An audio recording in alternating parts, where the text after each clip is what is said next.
date, we have brought back 3 samples from asteroids. These grains are being studied around the world to explore the types of material that would have formed our planets.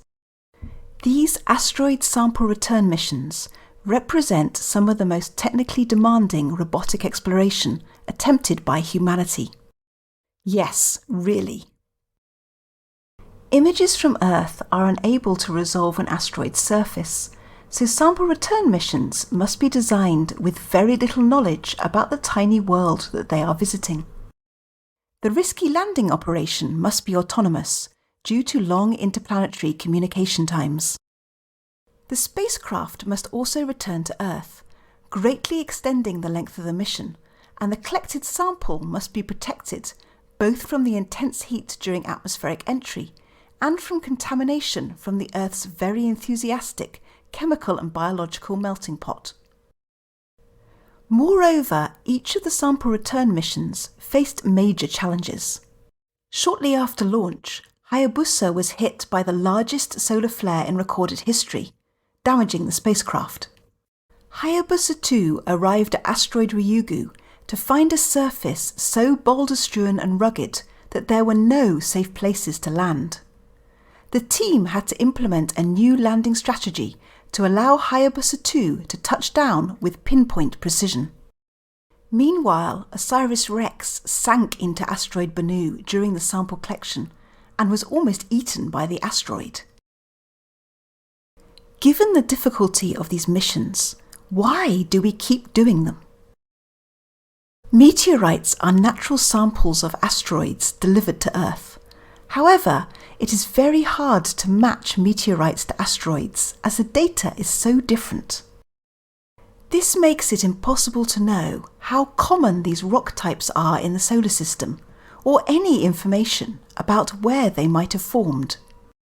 The passage through the Earth's atmosphere from space is also very destructive, with softer material never making it to the ground. The Earth also rapidly contaminates meteorites, preventing us from examining the pristine rock that formed in space. Let's look at a few of the science highlights from each mission.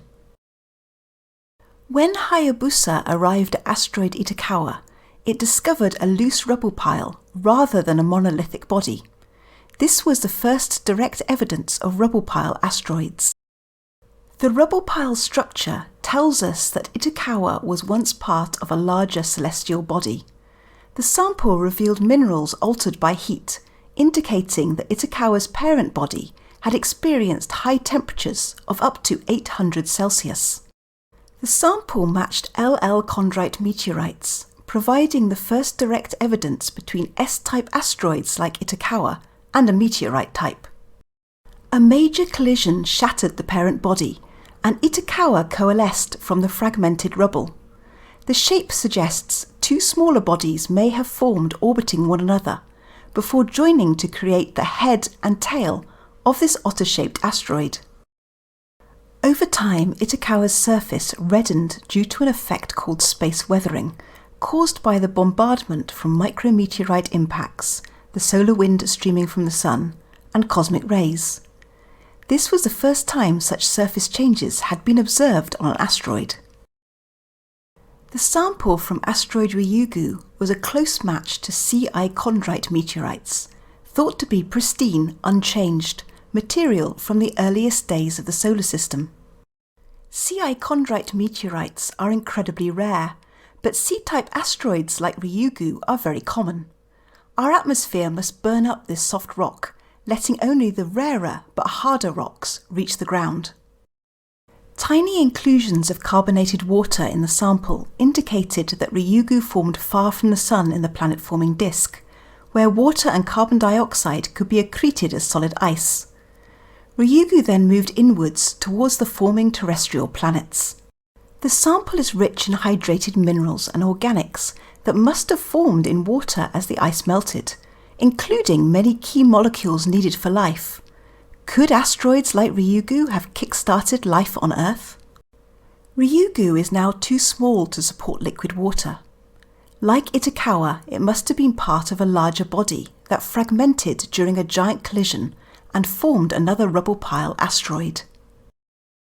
Over time, Ryugu's surface reddened due to space weathering. This dehydrated the asteroid's outer layer, hiding the water-rich minerals and organic molecules from observations. How many other asteroids are wearing weathered cloaks and just pretending to be dry? Want a quick way to tell the difference between Hayabusa and Hayabusa2? Hayabusa has a single parabolic antenna. Hayabusa2 has two flat antennas, which enable high-volume data transmission. Asteroid Bennu is a potentially hazardous asteroid, which might collide with the Earth in the future. Analysis of the asteroid's structure and trajectory refined the cumulative chance of an impact to just 1 in 1,750 through to the year 2300.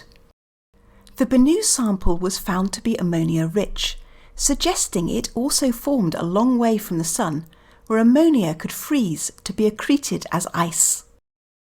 The asteroid also once had liquid water, which produced a wealth of organics, including many of those needed for life to begin.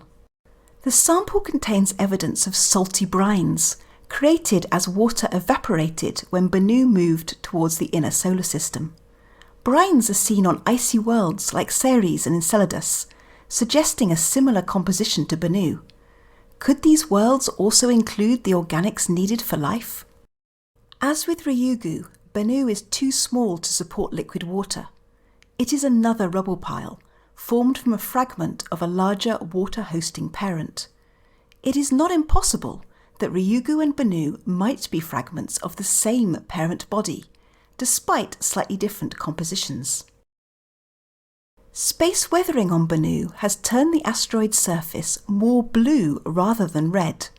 This could be a later stage of space weathering and makes the effects hard to predict. Hayabusa2 returned to deep space after delivering the sample from Ryugu to Earth. The spacecraft will fly by asteroid Torifuni this July and try to get the first proper look at this asteroid. Launching in fiscal year 2026, the JAXA Martian Moons Exploration Mission, MMX, will visit Mars's two moons, Phobos and Deimos, and return a sample to Earth from the inner moon, Phobos. OSIRIS-REx also began an extended mission to rendezvous with asteroid Apophis, which will make a close approach to the Earth in 2029. The spacecraft will be joined by JAXA's Destiny Plus mission and the ESA-JAXA Ramesses mission. Together, the missions would explore how a planet's gravity affects an asteroid, guarding against a time we must protect our existence from the same celestial bodies that may have begun it.